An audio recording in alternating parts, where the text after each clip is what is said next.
The bustling lobby of Morrison Enterprises gleamed with polished marble floors and glass walls that allowed sunlight to pour in, giving the illusion of an open, inviting space. Employees in crisp suits moved with purpose, their footsteps echoing faintly as the hum of conversations and the occasional ring of phones filled the air. Amid the morning rush, a young mother stepped into the room, her hand gently clasping her son's. She was black, poised, and confident, her warm smile radiating an unshakable sense of grace. Her son, a boy of about 6, clutched a colorful backpack to his chest as his wide eyes took in the grandeur of the office building. "Mom, is this where you work?" he asked, his voice bubbling with curiosity. "Yes, sweetheart," she replied, smoothing down the collar of her tailored jacket. "This is where Mommy works." Nearby, a middle-aged man in a tailored suit leaned against the front desk. His sharp gaze followed the woman and her son, but the look in his eyes was far from welcoming. It was cold, judgmental, and laced with disdain. His lips curled into a smirk as he made no effort to hide his disdainful whispers to the receptionist. "Why are they even here?" he muttered, just loud enough for others nearby to hear. "Don't tell me they let just anyone walk in these days." The receptionist's awkward laugh did little to mask her discomfort. She averted her gaze, pretending to focus on her computer screen. The man, emboldened by her silence, straightened his tie and turned toward the woman, his smirk morphing into a full-blown sneer. "Excuse me," he called out, his tone dripping with condescension. "Can I help you with something? This isn't exactly a daycare." The woman stopped in her tracks, turning slowly to face him. Her calm demeanor didn't falter, though her eyes hardened just enough to signal she wasn't one to be easily intimidated. "I don't believe I need your help, thank you," she replied, her voice steady and polite. The man chuckled, shaking his head as though she just told a particularly amusing joke. "Well, you can't just wander around here. This is a professional environment. You should probably head back, wherever you came from." A hush fell over the nearby employees as they pretended not to listen, their sideways glances betraying their interest. The woman's son looked up at her, his small face creased with worry. Sensing his unease, she knelt down, brushing a stray curl from his forehead. "It's okay, honey," she said softly. "Why don't you sit over there while I handle this?" The boy nodded and walked to a nearby chair, clutching his backpack tightly. As the woman straightened, she turned her full attention to the man, who was now leaning casually against the desk, clearly expecting her to back down. "I appreciate your concern," she said, her voice calm but firm. "But I assure you, I have every right to be here." The man laughed again, this time louder, drawing more attention from the room. "Do you? Let me guess, you're here for some entry-level job interview. I hate to break it to you, but this company has high standards. It's not exactly accommodating to everyone." The venom in his words hung in the air, and a few employees exchanged uneasy glances. Some looked down, unwilling to get involved, while others whispered among themselves, their expressions a mix of shock and embarrassment. For a moment, the woman said nothing. She simply studied the man, her expression unreadable. Then, with a faint smile, she reached into her pocket and pulled out a sleek ID badge. The gold lettering on the badge gleamed under the fluorescent lights, and as she held it up, the room seemed to grow quieter still. "I'm not here for an interview," she said, her voice calm but carrying an undeniable authority. "I'm here to check on my company." The man's smug expression faltered, confusion knitting his brow. "Your company?" he echoed, his voice suddenly uncertain. "That's right," she said, slipping the badge back into her pocket. "I'm the CEO of Morrison Enterprises." The man froze, his face a picture of disbelief. The room, once buzzing with whispered conversations, was now silent. Save for the faint hum of the air conditioning, employees stopped in their tracks, their gazes bouncing between the man and the woman, whose composed demeanor never wavered. Before he could stammer out a response, the woman turned to her son, who was watching the scene unfold with wide eyes. "Ready to go, sweetheart?" she asked gently. The boy nodded, hopping off the chair and taking her hand. As they walked toward the elevators, the man stood rooted to the spot, his mouth opening and closing as if searching for words that wouldn't come. But the woman didn't look back. She didn't need to. The message had been delivered loud and clear. What the man didn't know was that his day was far from over. What had started as a simple encounter in the lobby was about to ripple through his career and his life in ways he couldn't yet imagine. The elevator doors slid shut, muffling the sounds of the lobby behind them.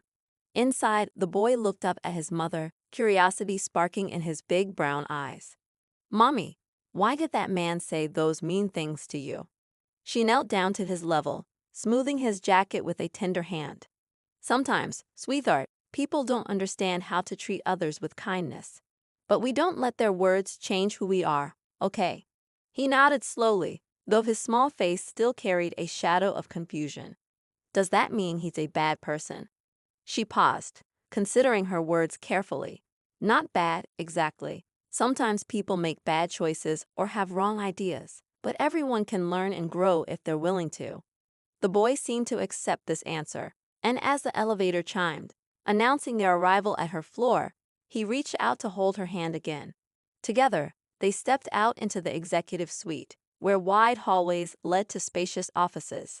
The quiet hum of productivity filled the air, but as she walked through, heads turned. Employees greeted her with warm smiles and nods of respect. "Good morning, Miss Carter," said a young assistant, balancing a tray of coffee cups. "Good morning, Jenna," she replied, her tone professional but kind. "I'll need you to check on the status of the new client proposal and have the draft on my desk by noon." "Yes, ma'am," Jenna said, hurrying off. Her son glanced around, his eyes wide as he took in the impressive space. "Mom, your office is really big," he whispered. She chuckled. "It's just a room, darling. What matters is the work we do here." Meanwhile, back in the lobby, the man stood frozen, replaying the moment in his mind.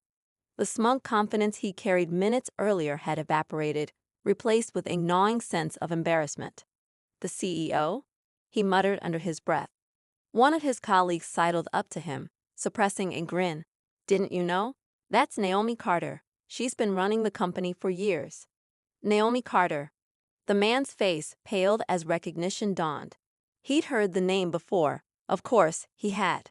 Morrison Enterprises had flourished under her leadership, gaining a reputation for innovation and excellence. But he hadn't expected her to look like that, to be her asterisk. The weight of his earlier words sank in. He hadn't just insulted a stranger, he'd insulted his boss, the head of the very company he worked for.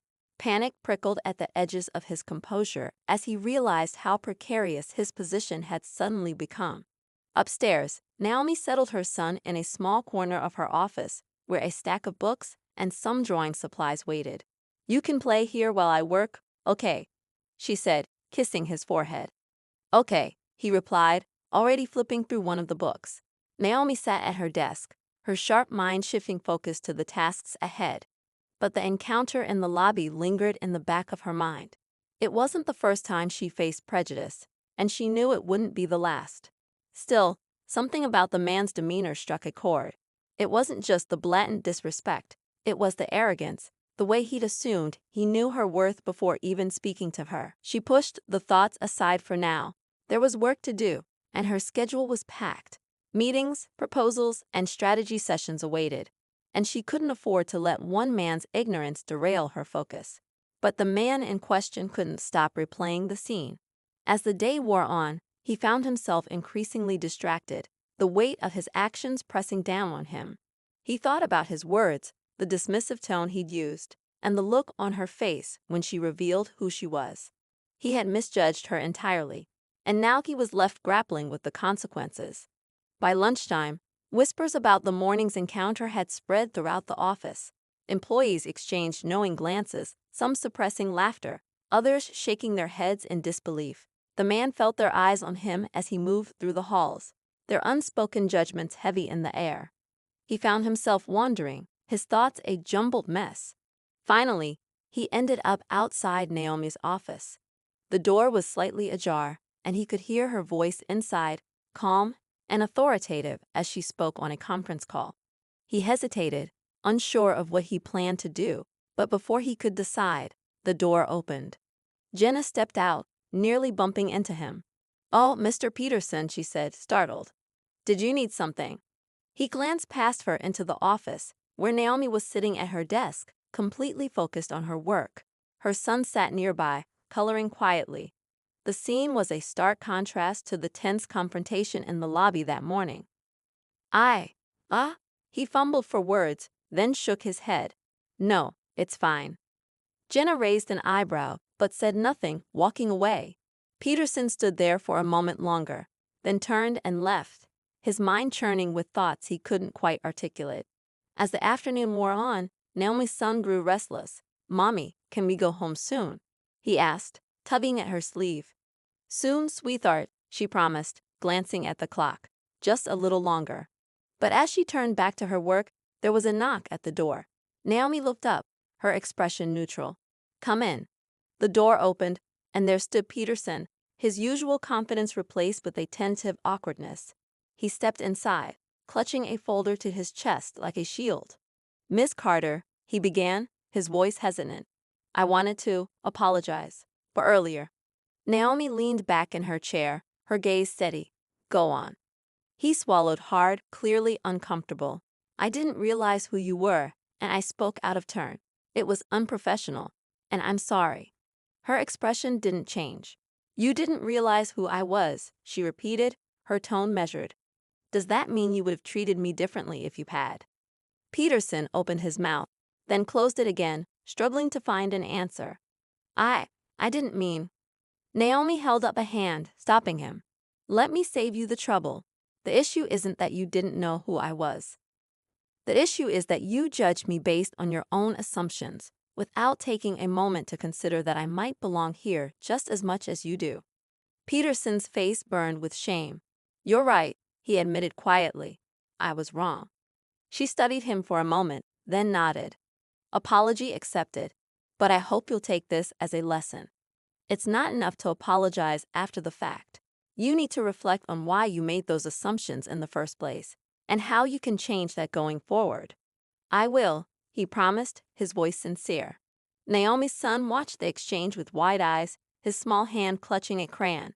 As Peterson left the room, the boy looked up at his mother. "Is he going to be nice now?"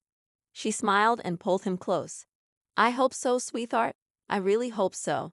But deep down, she knew that change wasn't always immediate or guaranteed. The real question wasn't whether Peterson would change. It was whether the culture that allowed his behavior to thrive would. And that was a challenge she was more than ready to take on. As the sun dipped lower in the sky, casting golden hues across the glass windows of Morrison Enterprises, the tension that had been brewing all day lingered in the air. Naomi focused on finishing her last set of emails, but her thoughts kept drifting back to Peterson's apology. It had felt genuine, but words were easy.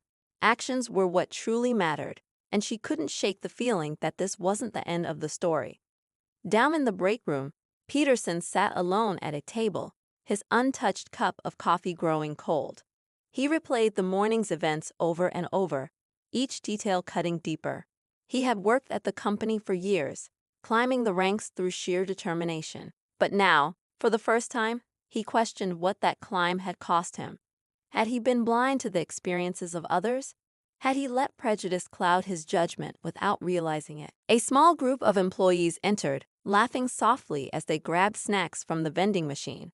Their conversation faltered when they noticed him, and the awkward silence that followed was like a mirror reflecting his growing isolation. One of them, a woman from the marketing department, finally broke the tension with a polite nod before they left, their laughter fading down the hall. Peterson sighed, his grip tightening on the coffee cup.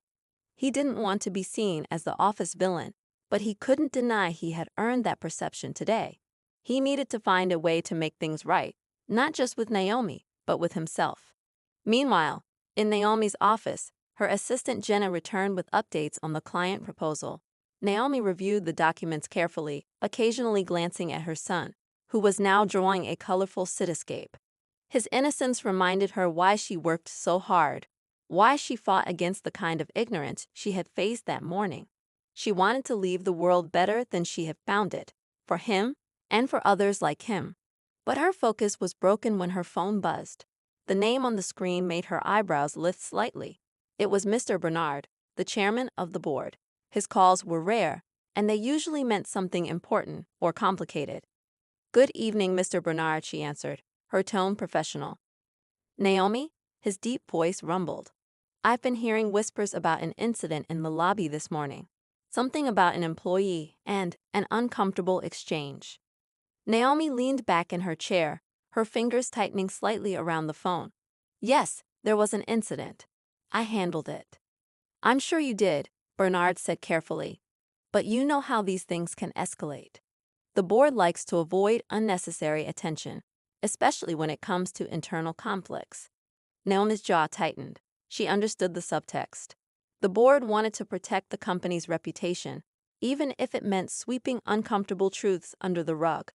"With all due respect, Mr. Bernard, addressing these issues directly is how we maintain our integrity.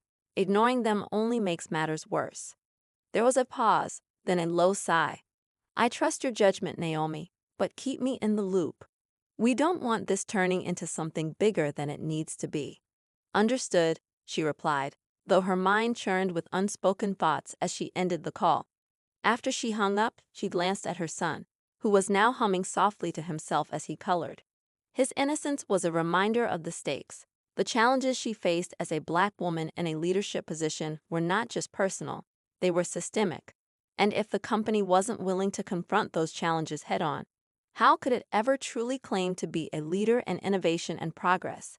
Later that evening, as Naomi and her son prepared to leave, Peterson lingered in his own office, staring at a blank email draft.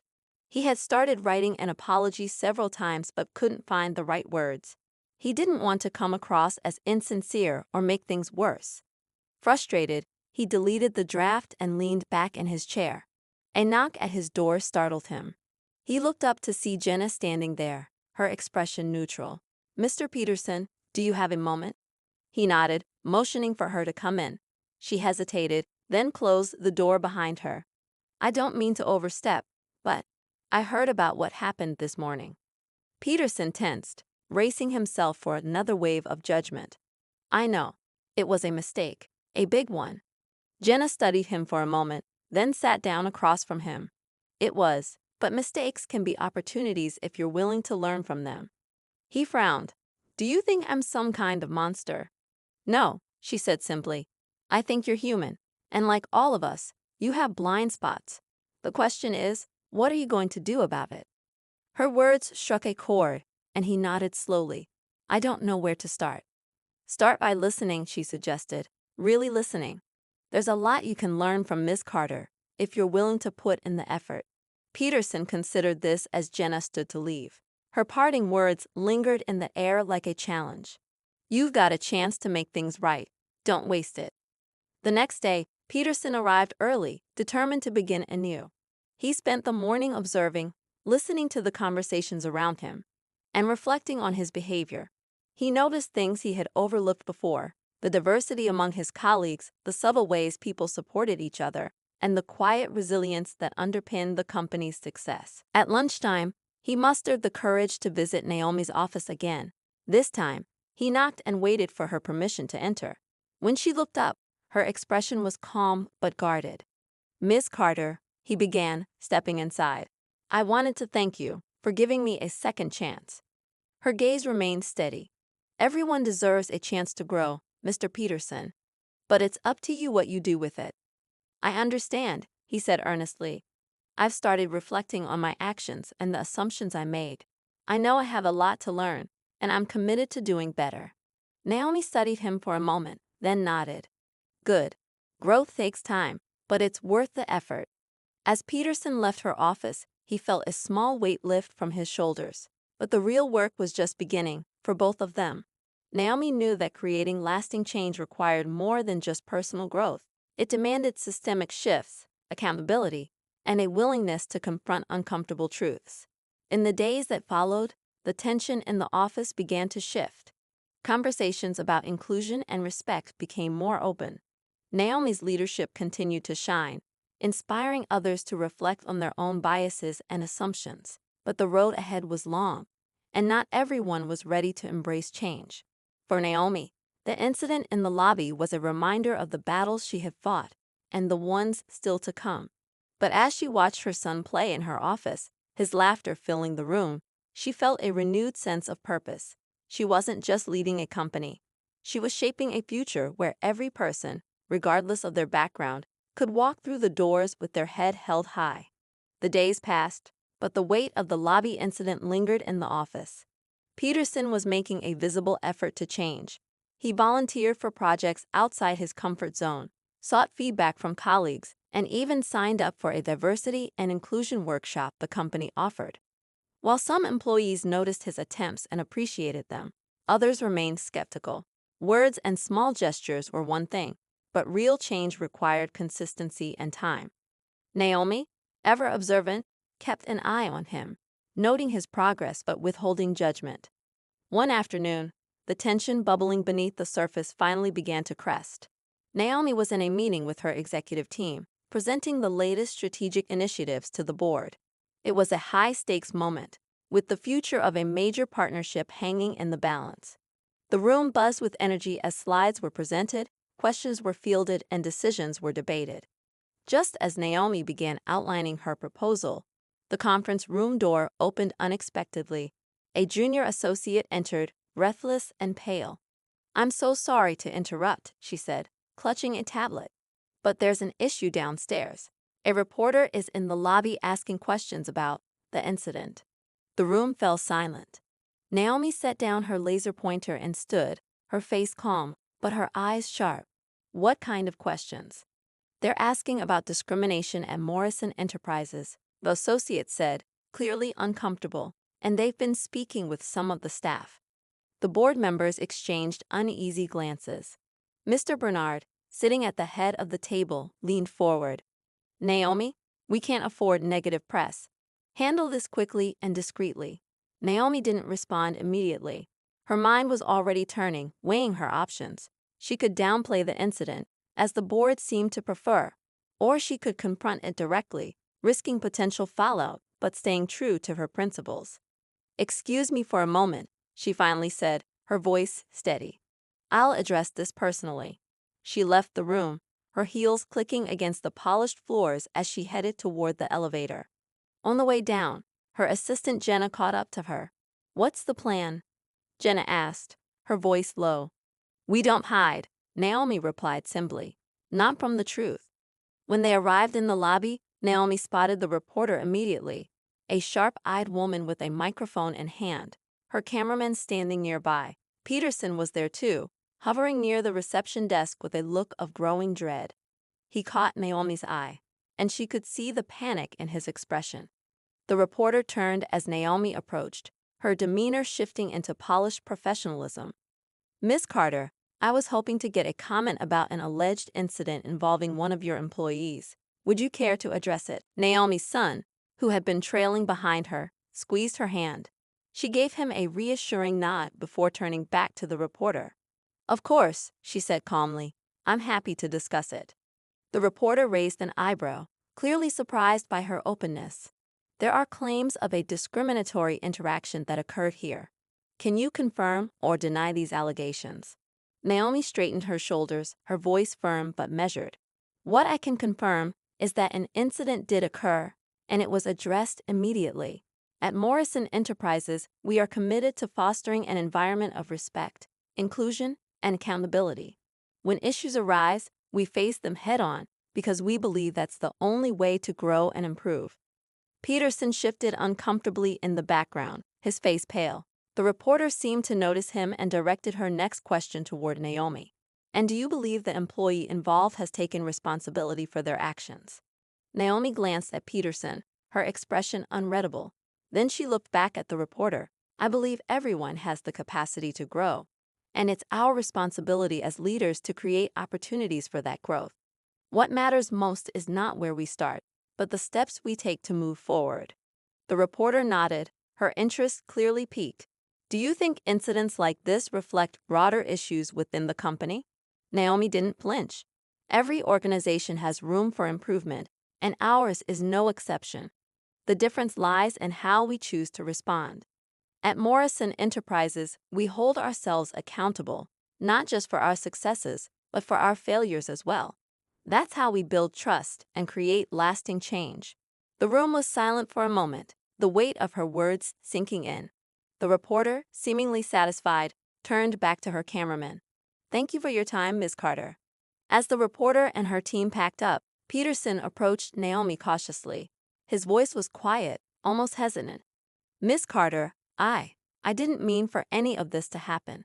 Naomi turned to face him, her expression calm but resolute. "Intent matters, Mr. Peterson, but so do consequences. The question isn't what you meant, it's what you'll do now." He nodded slowly, her words hitting with the weight of truth. "I'll do better," he promised, his voice barely above a whisper. Naomi watched him for a moment before nodding. "I hope so." As the lobby cleared, Naomi knelt down beside her son, who had been clutching her hand tightly throughout the exchange. "Are you okay, sweetheart?" she asked softly. He nodded, his eyes wide but calm. "You were really brave, Mommy." Her heart swelled at his words, and she pulled him into a hug. "Being brave means doing the right thing, even when it's hard," she whispered.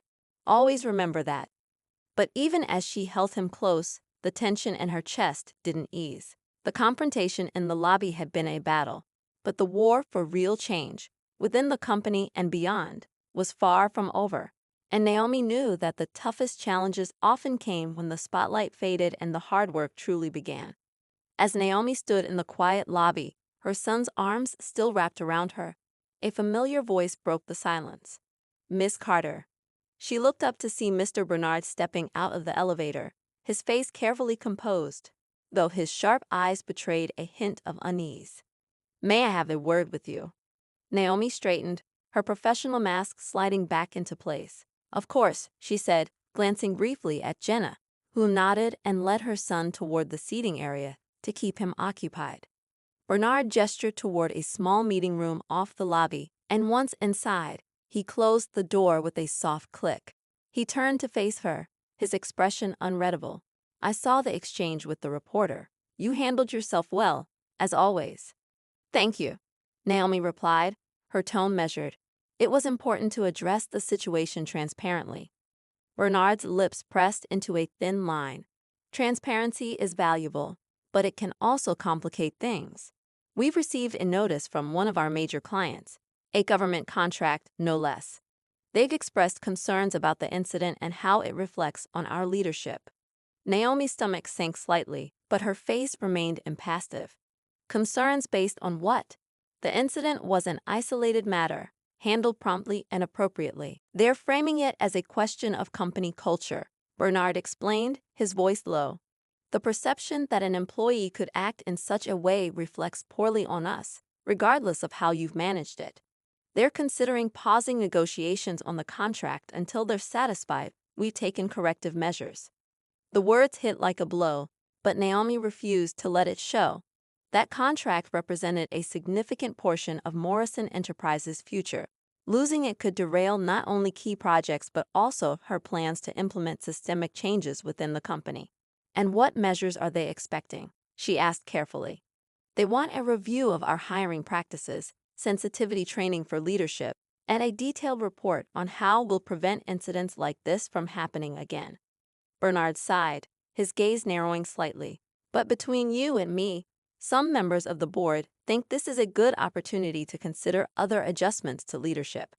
They see this as an excuse to reevaluate certain roles." Naomi knew what he meant. While the board had supported her rise to CEO in theory, there had always been subtle resistance from certain members. Her position as a Black woman leading a prominent company was groundbreaking, but it also made her an easy target for criticism when things went wrong. She refused to let her emotions show, even as the implications sank in.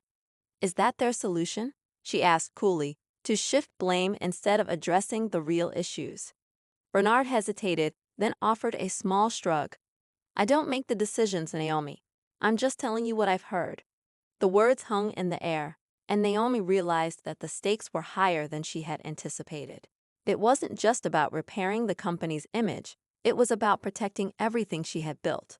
But before she could respond, there was a knock at the door, and Jenna poked her head in.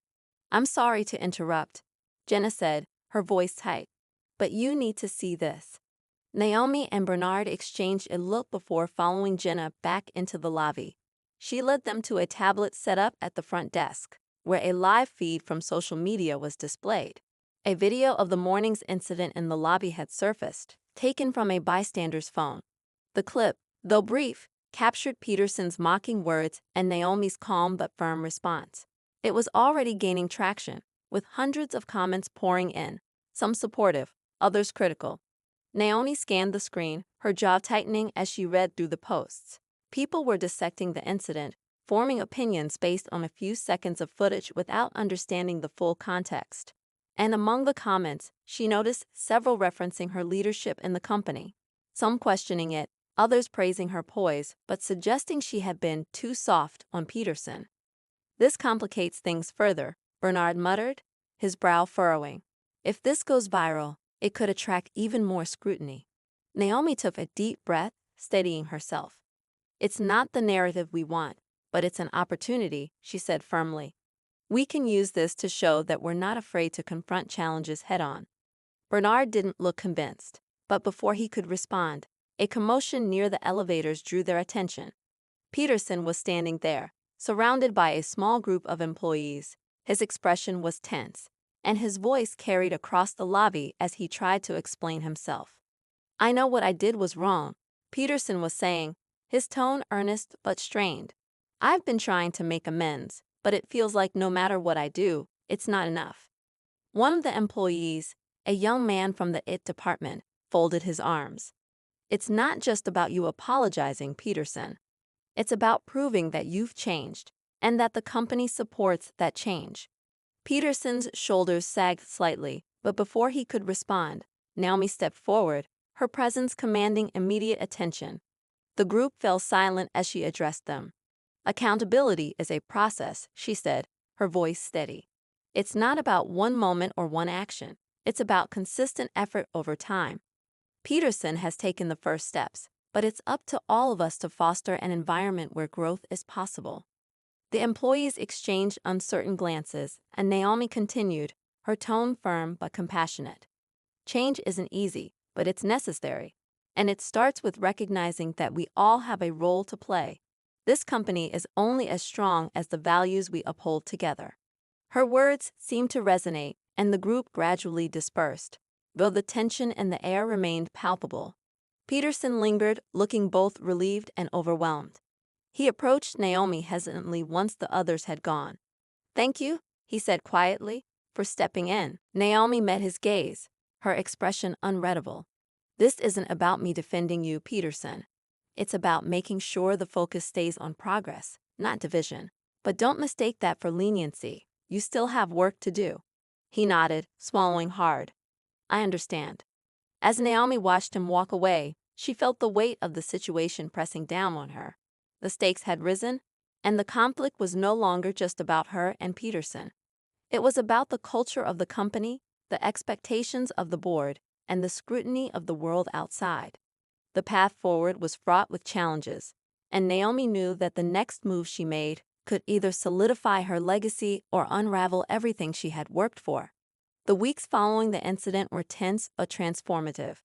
Naomi worked tirelessly to address the company's culture and steer the narrative in a direction that aligned with her vision. She held company-wide meetings, introduced new initiatives for diversity and inclusion, and personally oversaw Peterson's involvement in outreach programs designed to educate and inspire accountability. The media frenzy eventually cooled, but the lingering pressure from the board and the government contract loomed large. Then came the day of the board's final review. The boardroom was filled with a mix of anticipation and unease. Naomi sat at the head of the table, her calm exterior masking the churn of thoughts beneath. Mr. Bernard began the meeting by acknowledging the efforts that had been made but quickly pivoted to the issue at hand, the government contract. "The client has reviewed the steps we've taken so far," Bernard said, his tone cautious. "They've expressed some satisfaction, but are still deliberating on whether we've met their expectations. They'll need one final assurance that our leadership is capable of driving the necessary change."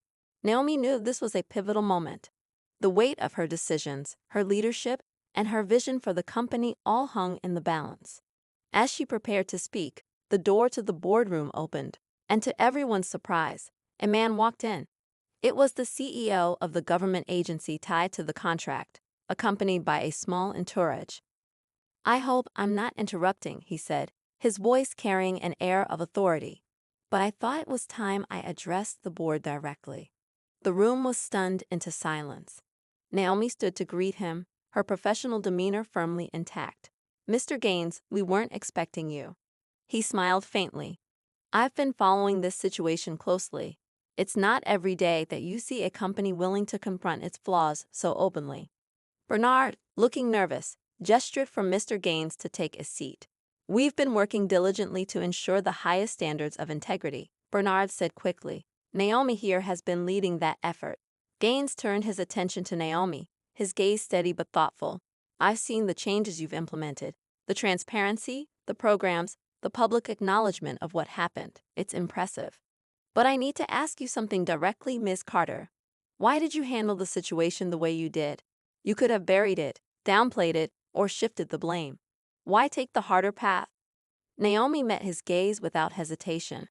"Because true leadership isn't about convenience, Mr. Gaines. It's about integrity. When this incident occurred, it wasn't just about one employee's mistake. It was a reflection of the work we still need to do as a company. Sweeping it under the rug wouldn't have solved anything. Owning our flaws and committing to real change is the only way forward." Her words hung in the air, and Gaines nodded slowly, a hint of admiration in his expression. "That's the kind of leadership I was hoping to see," he said. "We'll move forward with the contract."